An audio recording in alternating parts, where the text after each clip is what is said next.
Let's get one thing straight right now. You don't need a crowd to validate your journey. You don't need applause to walk your path. You don't need backup to be unstoppable.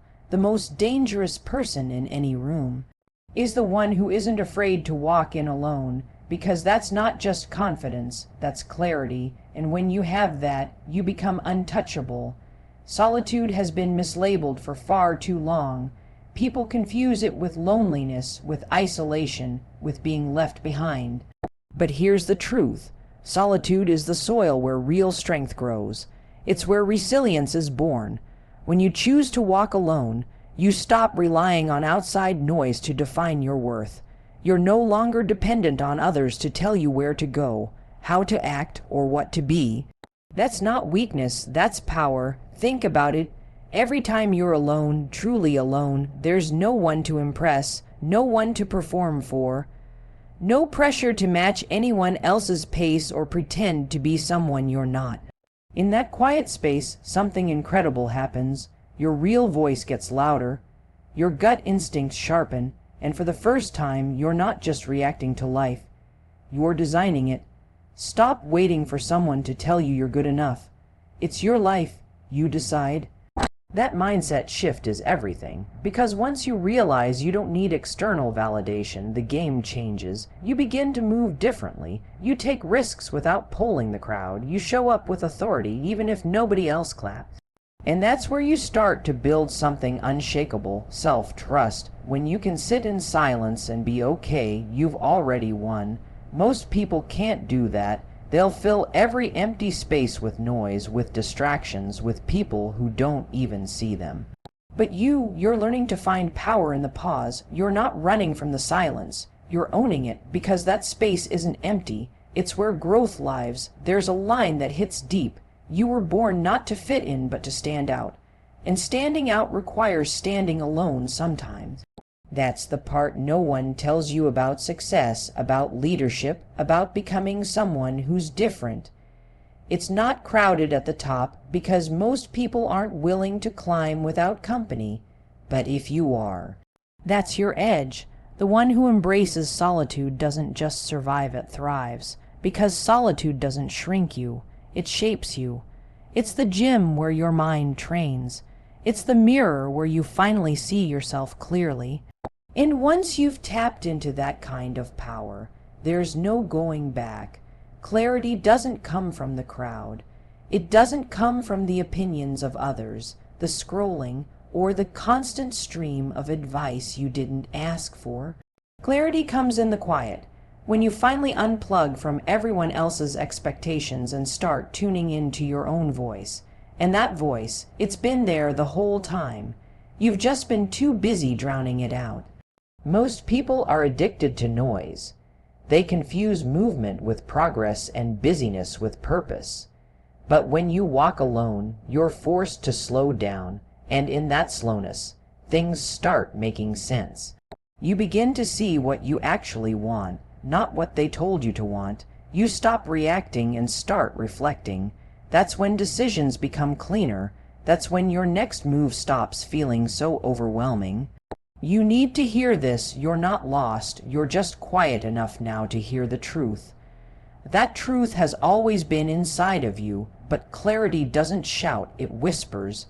And if your life is too loud, you'll miss it every time. Walking alone gives you the space to finally hear what your gut has been saying all along.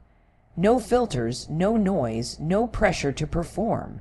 Just raw, honest direction. You don't need a 5-step plan or another motivational reel to figure things out. You need space, you need distance, you need silence. That's where the power lies.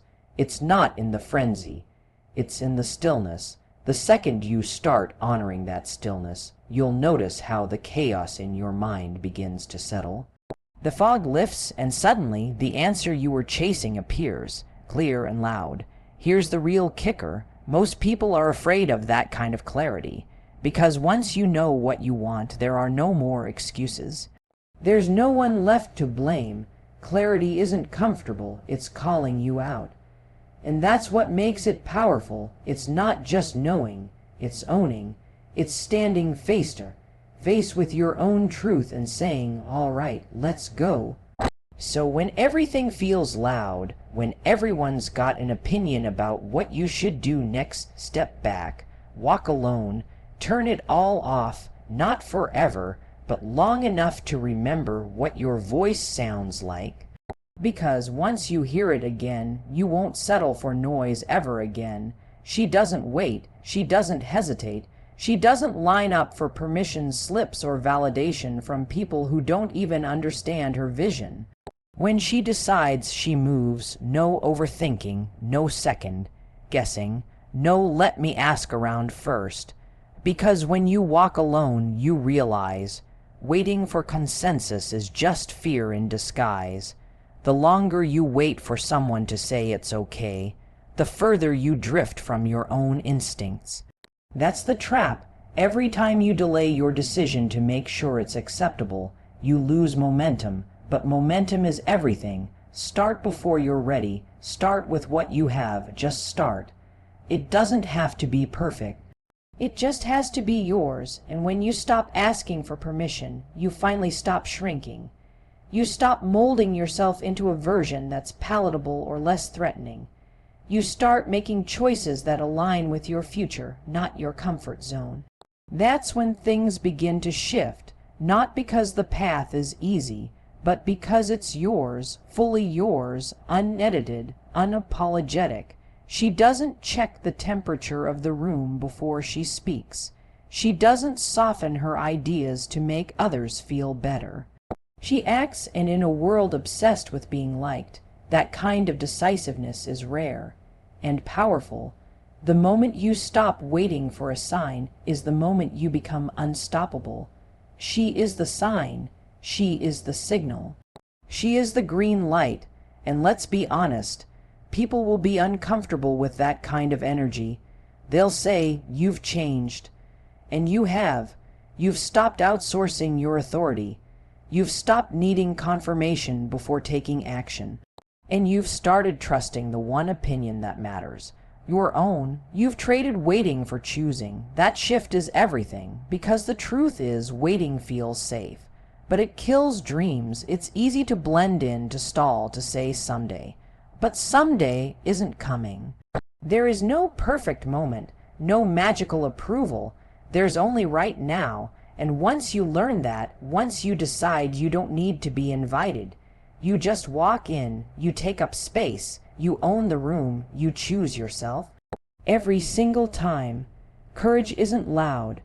It doesn't always come with fireworks or a big announcement.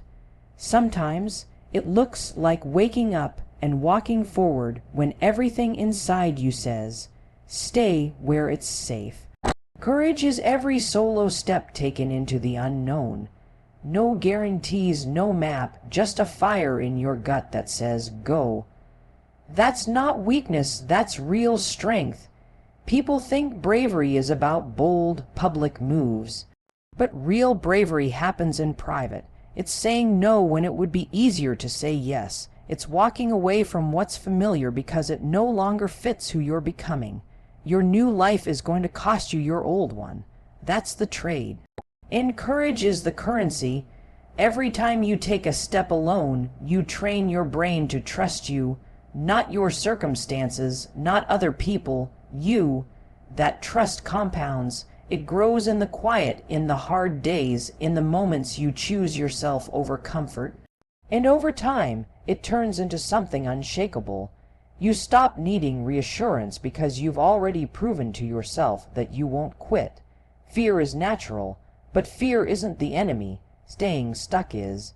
Courage doesn't mean the fear disappears. It means you've decided that what you're walking toward matters more than what you're walking away from. You can't control how you feel, but you can always choose how you act. That's the difference. That's the power in motion. Every act of courage, no matter how small, expands your capacity. It rewrites your story, and every time you step through fear alone, you become more than you were yesterday. People might not see it, they might not get it, but you will, because you'll feel it. That quiet pride, that growing strength, that voice inside that says, I did that. The world doesn't hand courage to you. You earn it one uncomfortable decision at a time, And if you're walking a road that feels scary, that's a good sign. It means you're not settling. It means you're expanding. It means you're growing into the version of yourself that doesn't need easy, just possible. And possible always begins with a single, shaky, courageous step.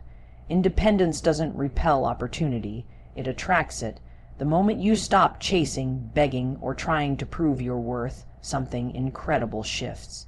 You become magnetic, because nothing is more attractive than someone who knows their value and doesn't flinch when others don't see it. That's the kind of energy that turns heads without trying. There's a massive difference between chasing and choosing. When you're constantly chasing approval, attention, or connection, you're giving your power away. You're operating from lack. But when you're grounded in your independence, you operate from abundance. You can't control other people, but you can control how much of your energy you give away. And when you stop giving it away to things that drain you, you start making space for things that are meant for you.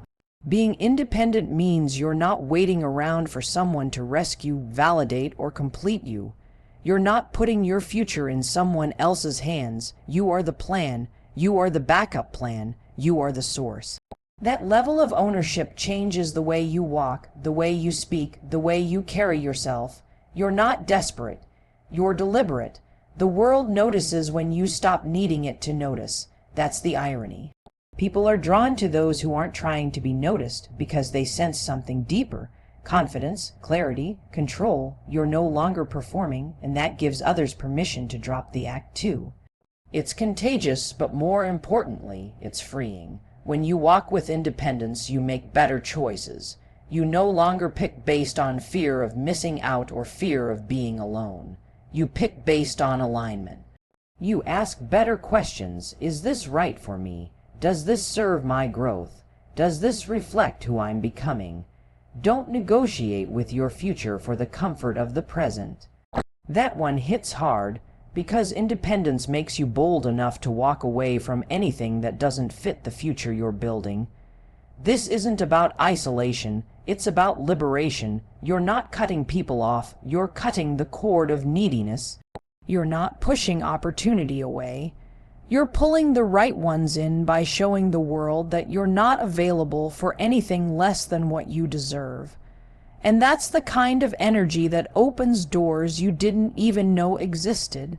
Growth doesn't always look pretty. In fact, most of the time, it looks like walking away from people you thought would be there forever. It looks like choosing silence over drama, solitude over chaos, progress over popularity. When you start to grow, you start to outgrow, and not everyone can come with you. That's the reality nobody talks about enough. There's a moment in every transformation when you realize the circle that once felt safe now feels small. And that's not about arrogance, it's about alignment. You're not being distant, you're evolving. That quote stings because it's true. Growth forces you to evaluate what you're tolerating, who you're allowing into your space, and what you've been settling for in the name of comfort. Walking alone doesn't mean you're disconnected. It means you're discerning.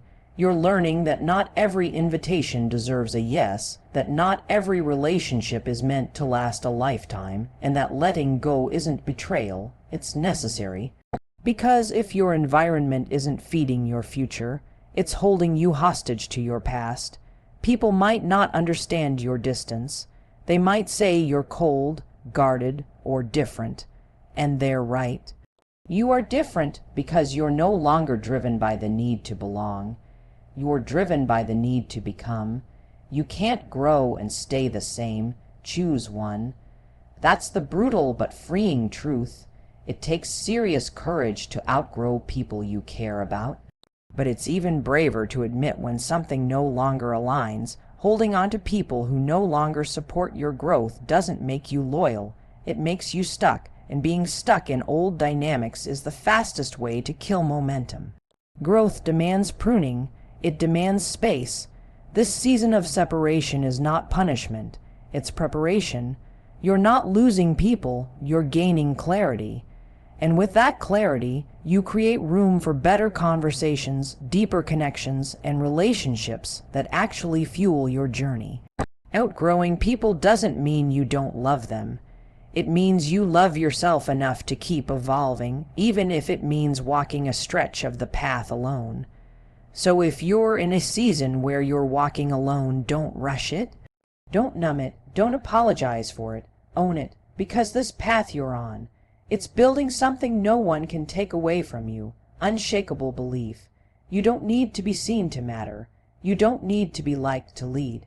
You just need to keep walking. Alone doesn't mean lost. It means free, and freedom. That's where the real power lies.